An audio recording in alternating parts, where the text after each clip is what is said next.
네, 문재인 대통령의 퇴임을 앞두고 남북 정상이 친서를 교환했습니다. 이번 친서의 의미 그리고 향후 남북 관계 전망까지 이물출 경남대 극동문제연구소 교수와 좀 더 자세한 이야기 나눠보겠습니다. 어서 오십시오. 네, 안녕하십니까. 자, 남북 정상이 남측 대통령 퇴임을 앞두고 친서를 교환하는 것이 상당히 이례적인 일인데요. 일단 이 남북 정상 간의 친서 의미 어디에 있다고 보십니까? 예, 일단 이제 문재인 대통령하고 김정은 위원장의 관계가 좀 특별하죠. 네. 어떻게 보면 가장 이 애정 관계가 이제 또 깊게 이제 교차된 예. 그런 그 관계를 유지해 왔는데 사실 이제 저도 뭔가 이 두 정상 간에 마무리를 할 거라고 생각을 했는데 그게 이제 친서 교환 방식으로 했던 예. 거고요. 상당히 중요한 저는 의미가 있다고 보는 것이 일단은 이제 그 문재인 대통령 입장에서는 차기 정부의 이제 보다 안정된 뭐 남북 관계 예. 그리고 보다 좀 나은 성과를 인계하는 것이 굉장히 중요하다는 판단을 한 것 같아요. 지금 이제 남북 관계 어떻게 보면 최악으로 치닫고 있는 그런 상황에서 예. 뭔가 의미 있는 모멘텀을 만들어 놓고 퇴임하겠다는 그런 예. 생각이 반영돼 있는 것 같고요. 그래서 이제 그 내용에 보면 네. 북한 김정은 위원장한테 대화에 빨리 호응해라. 남북 대화에도 호응하고 북미 대화도 빨리 해라. 네. 그 메시지가 저는 상당히 의미 있다 보는 거고. 그리고 또 이제 김정은 위원장 입장에서도 이제 그 문재인 대통령에 대한 어떤 개인적인 뭐 신뢰관계도 표시를 했지만 결국은 차기 그 윤석열 정부에 대한 그 메시지를 보냈다. 저는 일단 그렇게 봅니다. 예.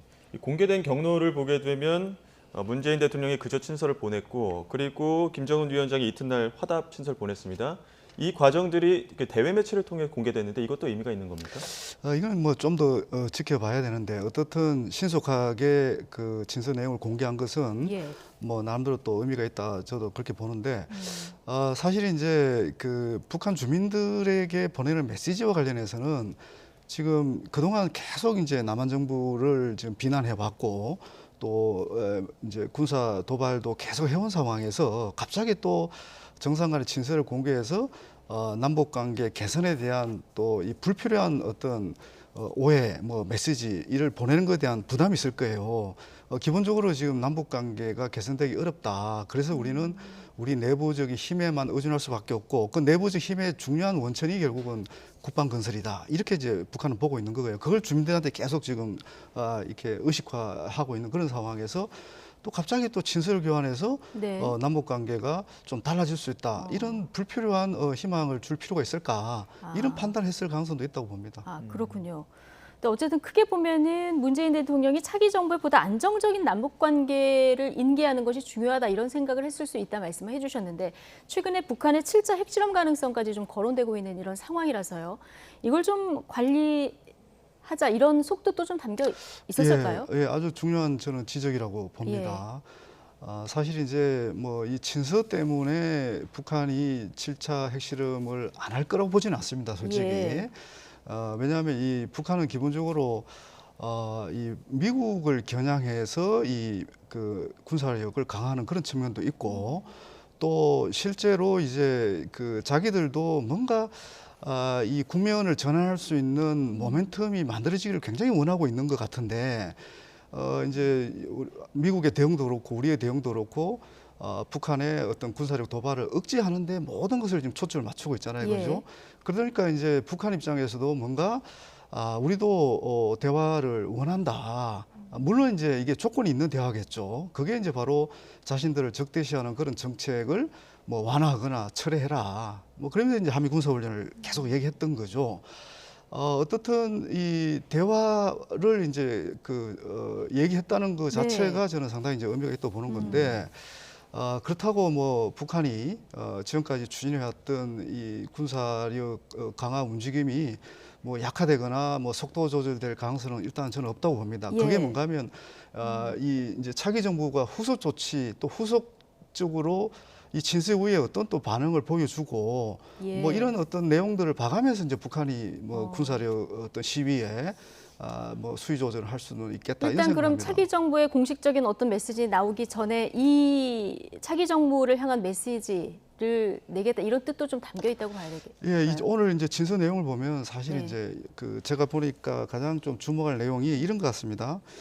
그 남북 관계 이정표가 될 역사적 선언 합의는 지울 수 없는 성과다. 네. 이 표현이 저는 상당히 이제 그 와닿았는데요. 결국은 문재인 정부와 이제 그 체결했던 판문점 정상선언 그리고 9.19 평양 공동선언 또 더 중요한 게 있죠. 9.19 남북 군사분야 합의서 이 합의를 가능하면 다음 정부도 좀 준수했으면 좋겠다. 네. 이 부분에 대해서 존중하고 이 합의를 이행하는 그런 노력을 보여줬으면 좋겠다는 그런 메시지가 상당히 의미 있는 그 메시지라고 저는 해석이 예, 됩니다. 지금 현재 남북 정상 간의 한 라인이 이렇게 가동이 되고 있는 거 아니겠습니까? 이게 이제 그렇죠. 최악의 충돌을 막는 마지막에 어떤 장치의 역할도 좀 있었을 텐데 차기 정부에서는 이거 어떻게 될까요?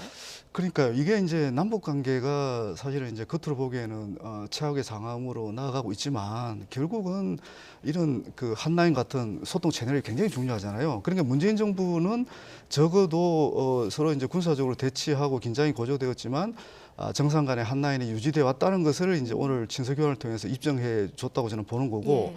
다음 정부도 결국 이제 북한이 추가적인 도발을 계속 할 겁니다. 거기에 대해서 제재 또는 뭐 압박 일변도의 뭐 그런 대응도 할 수 있겠지만 결국은 이 정상 간의 한라인을 유지하는 그것도 굉장히 중요한 이 비핵화 문제뿐만 네. 아니라 남북 관계 정상화를 위한 굉장히 중요한 저는 장치라고 봅니다. 예. 북한 내부적으로 보면 4월에 굉장히 기념일이 많았잖아요. 이러면서 4월 안에서는 열병식이 있지 않을 것이냐 이렇게 예상들을 많이 했었는데 다음 주 월요일에 또 주목해야 될 일정들이 있죠. 그렇죠. 지금 이제 인공위성으로 확인되고 있는 북한의 열병식 그 움직임으로 봐서는 네. 아마 4월 25일 조선 인민군 뭐 창건 기념일이죠. 네. 그래서 이제 아마 할 것 같은데 네. 지금 그 김정은 정권이 수립된 이후 지난 10년 동안에 11차례 열병식을 했습니다. 예. 근데 그 열병식의 특징을 보면 어떤 그 내용과 관련해서는 늘 새로운 그런 그 볼거리를 제공을 해왔잖아요. 네.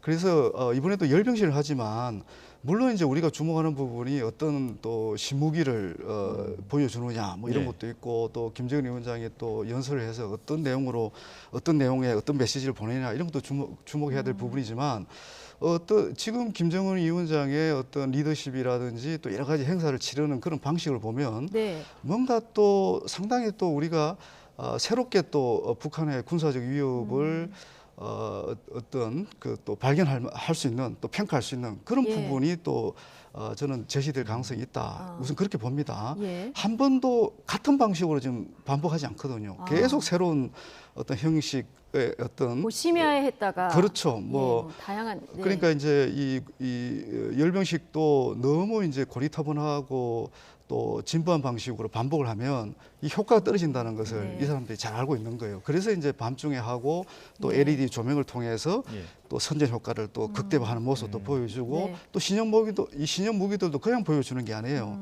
최대한 그 위기 이 무기의 어떤 현대성, 첨단성 이런 것도 보여주면서 이제 위력을 가시하면서 북한 주민들로 하여금 뭐 이렇게 프라이드를 또 자부심을 고취시키고 또 사기를 네. 모으고 그러면서 또 새로운 에너지를 가지고 또 다른 국방 건설, 경제 건설에 집중할 수 있는 그런 조건을 만드는 네. 그 하나의 계기가 이제 열병식이라고 보면 되는 거죠. 어떤 새로운 형식의 열병식이 등장할지 좀 지켜봐야 될 것 같고요. 다음 달 22일에 바이든 미국 대통령이 방한하는 방안이 유력하게 검토가 되고 있습니다. 일정은 한 2박 3일 정도 예상이 되고 있는 것 같은데요. 방한의 형식이 어떻게 될까요? 뭐 국빈 방문이 될 수도 있고 공식 방문이 될 수도 있고 실무 방문 뭐 다양하게 거론이 되던데요. 뭐 저는 이제 이 부분에 대해서는 뭐 정확하게 제가 뭐 자신 있게 얘기할 수 있는 부분은 아닌데, 네. 근데 이제 다만 지금 북한 문제가 워낙 엄중한 시기고 또 우리 정부가 지금 그 한미 동맹을 뭐 최대한 지금 최상의 상황으로 만들겠다고 계속 지금 얘기를 하고 있잖아요. 예.